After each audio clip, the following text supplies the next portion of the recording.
So 3D printing can be split into like two main categories, and the first one is FDM printing. That's what people would normally know as 3D printing. So it uses various plastic materials such as PLA and ABS. It's best for larger pieces and props, and it's relatively cheap material-wise because PLA filament reels range from about $20 to $30 for 1 kilo. Alrighty. Whoa, that's loud. And the other form of printing is known as resin printing. So it's a relatively new technology when it comes to a commercial space. It's been around for years in more of an industrial environment, and it's really good for either smaller props or things with really high detail that you need that higher fidelity. So it prints a lot faster as it cures in single layers at a time, but they do tend to have a bigger size limitation, and those larger printers will be quite expensive. Genuinely, when you use a resin printer, you also need a wash and cure machine to finish your models, because when the model comes off the printer, they have like a bit of a residue on the top that needs to be cured and post-processed out. Since we're in Australia, you can get rid of the cure side in favor of our glorious sun, because we're in Australia, summers are really hot. And those wash and cure machines would usually set you back about $200 or $300, and the resins are a little bit more expensive to run. And of course, since you're working with more hazardous chemicals, you need to take that safety considerations into account. So using nitrile gloves, respirators, and making sure you're a more ventilated room. So obviously, buying your first printer, you come to a couple of questions to determine what printer is best for you. And that's normally, what will you be printing? Do you need a large print area? Are you willing to do machine maintenance often? Do your projects have minute details like D&D or Warhammer minis? And what kind of space will you be keeping the printer in? Because obviously with like resin printing, you're working with hazardous chemicals. It's not the best thing to keep like on your kitchen bench in a small apartment. People do it. It's scary. So we have a couple of recommendations for like good starter printers. So the first one is the Creality Ender 3 V2, specifically the V2. The base Ender 3 is like alright, but you'll appreciate paying the extra like $120 for this one. Trust me on that one. In our opinion, it's like the best bang for your buck base model. It's about $325 from 3D Printers Online, which is a Castle Hill based 3D printing company, so it's all onshore. It prints 220 by 220 by 250 millimeters. So the 250 millimeters is how tall it goes. And it will need maintenance and tinkering, but with Creality there's like a really wide community base online, so it's really easy to just Google and find answers to the problems that you're having. If you want something a bit bigger, we recommend the Creality CR10 Smart. This is one of their newest machines. We actually got one about 2, maybe 3 months ago now, and this rapidly became our favorite printer. So it's absolutely the best large form printer for beginners. It's about $750 again from 3D Printers Online. It prints 350 by 350 by 400 millimeters. It has self-leveling, which is a godsend. Self-leveling that actually works, I might add, and Wi-Fi connectivity. And it will need maintenance as well, but we find this one doesn't need as much maintenance as the Ender 3 V2 does. Cool, and onto the resin recommendations. So we recommend the Creality Howlet 1 for beginners. It's the cheapest 2K printer on the market, I believe, but it's in the Australian market, that's a good point. But it has a 2K LCD screen, so depending on what you're printing, it may just require a little bit more post-processing to get rid of some of those layer lines and the voxel stepping. It prints in 130 by 82 by 160 millimeters. And with all resin printers, you need to replace this FEP sheet that's on the bottom of the vat every now and then if it gets damaged or if there's any residue on it that you can't seem to get off. And the LCD needs to be replaced probably every 300 hours or so. Like, given you're doing proper maintenance stuff, you could probably run it for longer than that, obviously. And of course it needs a wash and cure station as well. The other recommendation would be the LU Saturn. So it is a 4K printer, and it's the cheapest large form resin printer that you can get in Australia. So it's 192 by 120 by 200 mil print area, and it has the same sort of upkeep limitations that your Halo 1 would have, except you'll get a much higher level of fidelity out of it. Okay, so some tips and tricks for beginners, because starting out is always the hardest thing. The provided test prints that come on the SD card with the printer will absolutely always print better than anything you try to print yourself in the beginning. And this is because they always slice it at like the highest possible settings. So you're like, oh my god, look how well my printer prints, and then you try to do it yourself and you're like, no, why is this so sad? They kind of do like a little bait and switch there with the files on the SD card. So slicing software is important. That's the software that like takes a 3D model and turns it into something the printer can read. We recommend Ultimaker Cura for FDM printing, or Chitubox or Lychee for resin printing. 90% of the time when you're starting out, printer issues will be operator error. It's unfortunate, but you're probably doing something wrong. I'm sorry. Additionally, if your prints aren't sticking when you're starting out, I can guarantee it's because your bed isn't actually level. The amount of people I see in Facebook groups being like, I've just started printing, my bed is level, but it's not sticking, and they send a photo, and I'm like, your bed is not level. So, absolutely, leveling your bed is one of the trickiest things to start with. That's another reason why we recommend the CR10 Smart, because it does it for you, and it's very nice. When you run into issues, you really need to check your hardware first. Calibrating E-steps is a thing that a bunch of dude bros on the internet will tell you to do anytime you have a problem with your 3D printer, except that will do nothing if your nozzle is clogged or if your extruder gear is dying. So make sure you're always checking like the hardware of the printer before you start doing these real high-tech calibrations that won't actually help. And then the right way up isn't necessarily the best way to print something. Sometimes other orientations print better or with less support material, so you save filament. So this is a quick example of a section of our Zora sword model from The Legend of Zelda Breath of the Wild. So printing it the right way up prints with supports, and it also starts to print in two sections on thin points that will need to be printing for about 2 to 3 hours before they connect to the rest of the print. So that's 2 to 3 hours where your print can fail. But if you print it upside down, it can print entirely without supports, and your fail point no longer exists. So, printing for cosplay. Fun facts. You can print a 2.1 meter trident on a single print bed, if you're brave. I am not brave. Our friend Smokey, right in the middle, he's actually done it. But the reason we don't print like this is because you have so many points of failure, and if one dies, generally you lose the whole thing. Don't shake your head at me. Or it's very rare that you lose like just one. So you can end up just wasting a lot of filament. So we tend to print props one at a time in about 25 centimeter sections. So we tend to print in the 25 centimeter sections across many printers at a time. This allows us to print orders far quicker, as the majority of our props take at least 100 hours to print. So if we're splitting that across like the 8 printers we have, it can take about 3 days rather than like 2 weeks, which is nice. So what do we use? Do you want to? Yeah, sure. So we've recently transitioned to a filament called Polyterra.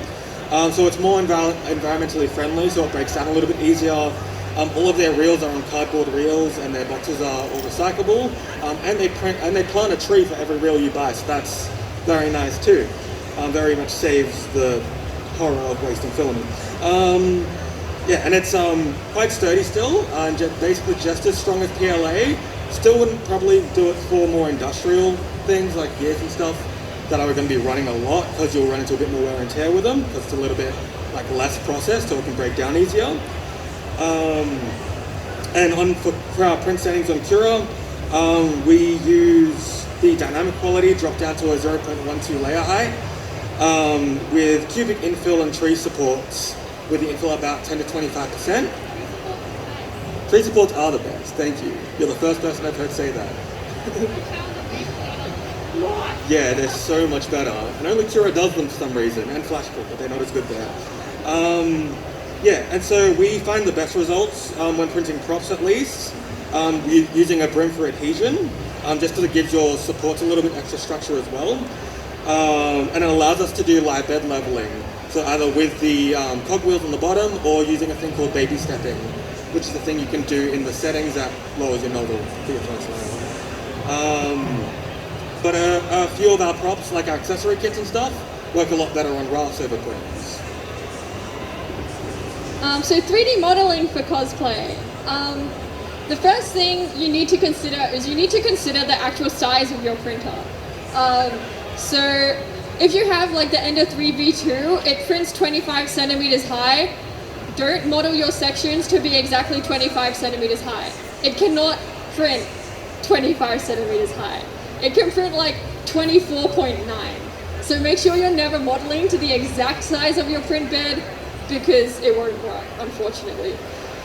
So that said, you do need to split your large models so they can print on your smaller printers, unless you are very lucky and have a lot of brain cells and have the CR30, which is the belt printer. But that's a whole other kettle of fish. So a large prop, once it's split up, won't be sturdy without some form of internal structure. We use aluminium rods to keep the weight down. You can use like wooden dowels and stuff like that, but we find, especially when you're using multiple, that your swords end up quite weighty when you're using them. Yeah, Lathe one time used rebar in a sword. It was a mistake, because that's so heavy. Aluminium is your best bet. You can get them from Bunnings in a couple of different sizes. Definitely look into that. But when splitting models, sometimes you find you have sections where you can't just chuck a straight dowel. So like the Bow of Light from Legend of Zelda Breath of the Wild in the slide. So to split this one up, we put in keys and keyholes instead. But when you're making holes for your rods and your keys, you don't want to make them to the exact size of the rod or key that you're putting into it, because they will not fit. That's called an interference fit.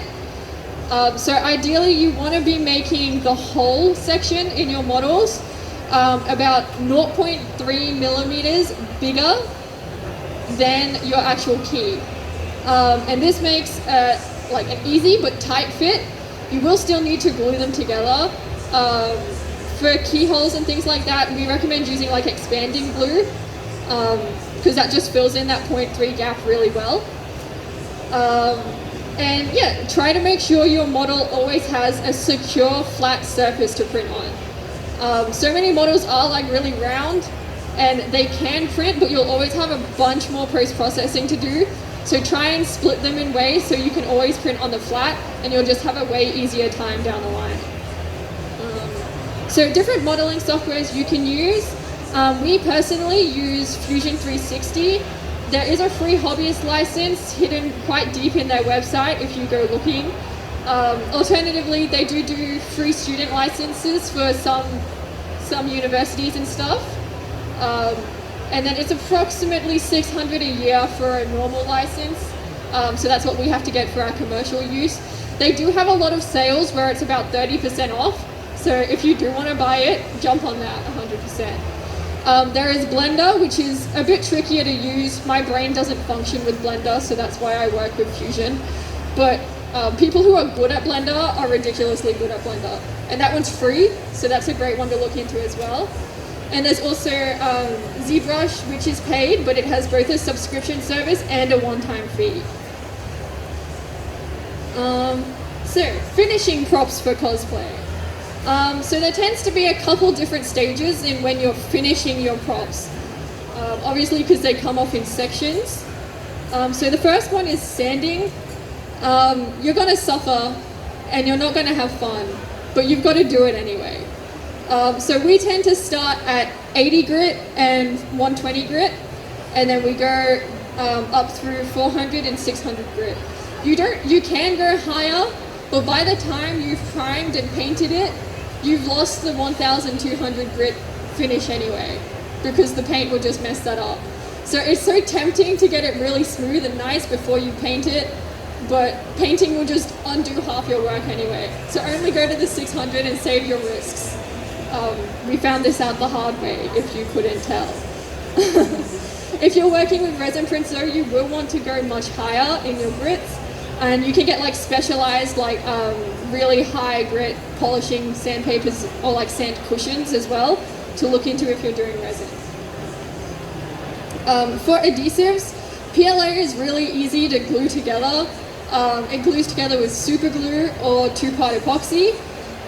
If you're printing with ABS, you can just mix scrap filament with isopropyl alcohol, which creates a slurry which can glue your pieces together.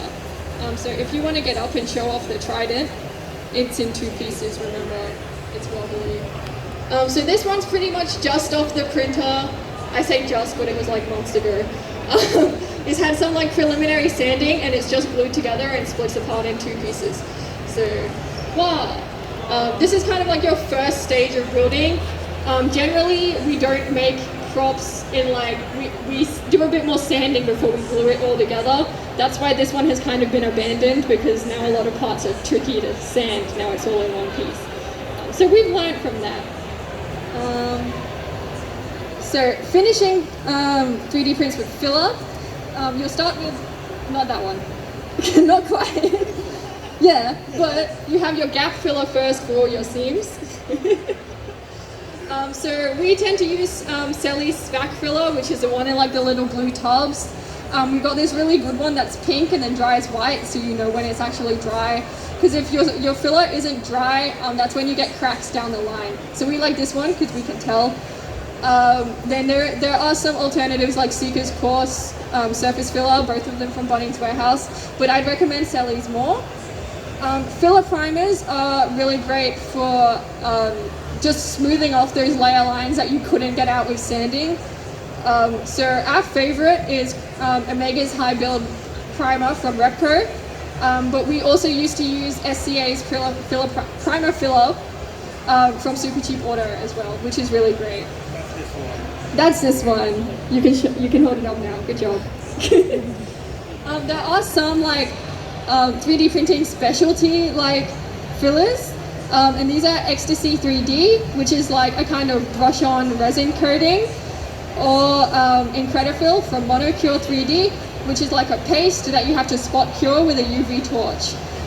We've had better results with Ecstasy 3D, but it's a 2-part mixture like normal casting resin, and it can melt plastic. I found that out the hard way too, so make sure you're doing it outside in a well-ventilated area. But same deal with Incredifill as well, because you do have the UV torch. You can buy it in a kit that has the torch and like safety glasses and everything.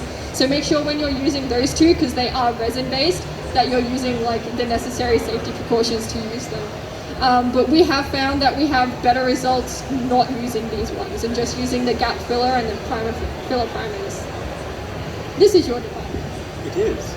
Alright, so in terms of paints, so for spray paints we like to use Liquitex spray paints, because you can get the exact same color that you get as a spray in a tube as well, so you can do really quick touch-ups later down the line with it. Iron Lac, if you want a really cheap alternative, you can't get them in tubes, but like the price to quality ratio is it's a really good bang for your buck. I find with Iron Lac the metallics can split a little bit, so it's a lot better for your normal colors, your base colors, and then you go to something a bit more expensive for your metallics. And recently we've been using Montana for our base coating. I do want to test out their other colors, haven't got around to it yet, but in terms of the first like priming coat, Montana did an amazing job for that. So for spray paints, other spray paints, airbrush paints, that's the one, it's still spray, it's fine. we recommend Trident and Vallejo for your base airbrush paints if you want a quick, easy, like no fuss method of doing things. I'm personally insane and I mix my own using airbrush medium, which gives you a little bit more flexibility in terms of your like paint thicknesses and stuff, but it means that you need to really pay attention to that. But if you mix it a little bit too thick or a little bit too thin, it's not going to run. You're either going to get a wet smudge on your prop where you try and paint water, or it's not going to come out of your airbrush. You're going to clean it all and start again. But then you have a wider range of colors you can tend to use, and it works out to be a little bit of a cheaper alternative. And for acrylic paints, we use Liquitex Heavy Body. I also turn that into an airbrush paint. It's a nightmare, but it works. And Joe Sonja, which is a very good brand as well in terms of its pigment count. And as you can see, we've got this beautiful prop right here. That was all airbrushed as well. Yeah, so we tend to frequent Liquitex because their acrylic colors in the tube are the exact same hues as the spray paint. So we can spray like one layer and then touch up with the paint from the tube and color match like exactly. So it's just very convenient for us to be able to mix and match, especially when we do mix the acrylics into the airbrush medium as well. So we can then do airbrush details on top. So there is some other fun stuff you can do when finishing 3D prints. So one thing that we've started experimenting doing is doing resin pour details in swords and things. So this one in the picture is the Festering Desire from Genshin Impact. We 3D printed this, and the pink details are all inset about 1 mil in. So we did this with just like regular casting resin. You could also use UV. We don't recommend using 3D printer resin, but like maybe. But probably stick to like normal casting or pouring resin for this one. So when you're mixing pigments into casting resins and stuff, you want to be mixing the pigments into your part A. You don't want to be mixing your part A's and B's together and then putting the color in, because a lot of resins have like short working times. So depending on your resin, it can range from about 5 to 30 minutes. So if you've got the 5-minute resin working time and you've poured the hardener in before your color, you're gonna have like 30 seconds to actually put the resin on your prop. So that's why we recommend mixing your pigments and your dyes in with part A and then adding the hardener after you've got your color down pat. So for tiny details like there are in this sword, particularly in like the diamondy section at the bottom of the blade, we use pipettes. Like your little sciencey sucky boys. That's a technical term, by the way. So we use them to get the resin into the tiny details, and then we just spiral or like marble the colors together with a skewer. And then we also do color shifting resin prints, which we found by accident. So we were using a gold powder pigment in our resin printer once, and I didn't quite clean it out properly before running some of our Genshin visions through it. So we got a purple vision with a gold color shift, and we're like, I wonder if we can do that on purpose. So we did, and it's very good. You can talk about the details. Oh. Okay. So the way we ended up accidentally and then intentionally making these color shifting resin prints was we use clear resin and we mix the pigments in ourselves. So we normally, to get the color, we used to use just like alcohol dyes. And then for some fancier ones, we started using metallic pigments. But what you can do is you can mix your base color with your alcohol ink, and then put like a slightly different color of metallic powder pigment in. So it can be like, if you're doing like a blue gem, you put like your blue alcohol ink and then like a lighter blue of the metallic powder, or a white or something. And then when you shine it in different lights, it changes color, because when the light catches the metallic pigments, that's when they get the shift. So when you're doing this, you will need to be doing your machine maintenance more often, Your FEP sheet will definitely have to be changed more often because the powder pigment gets stuck like in the little edge between the vat and the FEP. So pretty much the glitter gets everywhere. And if you then want to be printing stuff without glitter in it, sorry, it has glitter in it. Definitely not recommended use. Yeah, not recommended use. Like we'd even go as far to recommend that you get a second vat for your resin printer, specifically just to use for the glitter, which we should probably do ourselves. But if you are mixing resin, mixing metallic powder pigments or powder pigments of any kind into your resin, you need to make sure that you're stirring or like mixing the resins really well before you use them, because if they set on the bottom of your vat, it can just mess up your LCD screen and stuff as well. So you absolutely want to be taking more care when you're using it. We'd probably recommend not leaving it in your vat and just returning it to the bottle after you've done with it, just to be safe.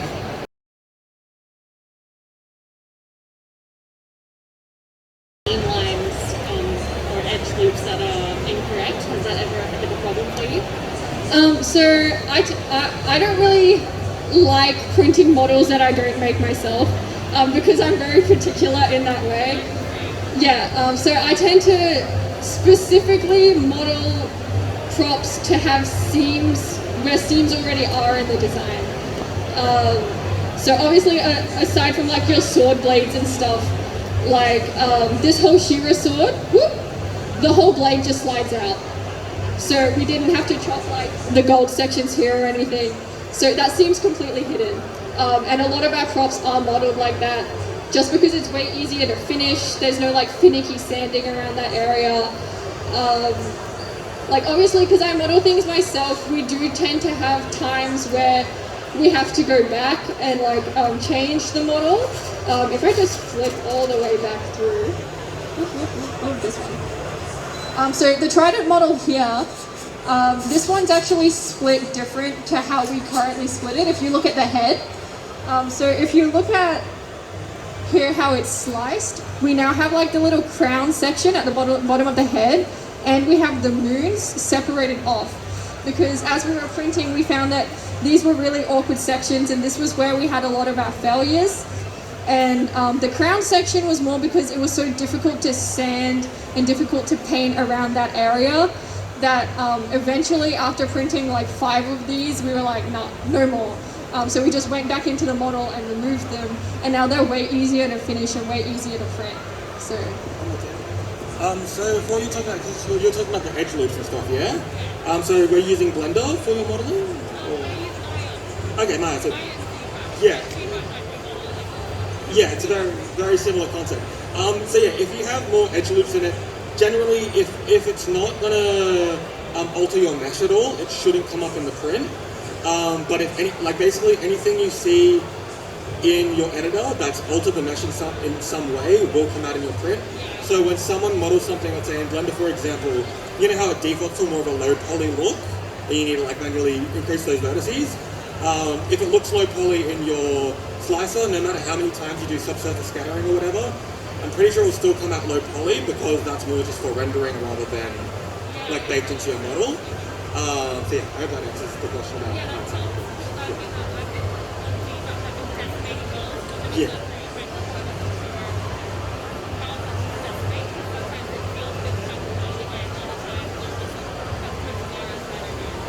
Yeah. I guess I'll just need to play around with Blender some more to see if it actually alters it, because I'm only just getting into Blender myself recently. So yeah, I guess it'll be a thing to explore in the future. I'm sure it'll have its own like array of little errors and tweaks you need to do to make it good. But in terms of like additional vertices or additional edge loops, that shouldn't really alter your print quality.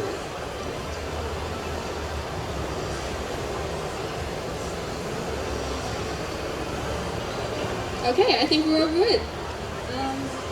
Yeah, if you want to see more of what we do, you can like see our store and stuff at illustriousmodels.com, or you can follow us on Instagram and Twitter and TikTok and stuff. We're just at Illustrious Models on there, but on Facebook we're Illustrious Models and 3D Printing. But yeah, if you have any more questions and didn't get to answer, we'll be like hanging around here for a little bit anyway. So yeah, thank you all for coming.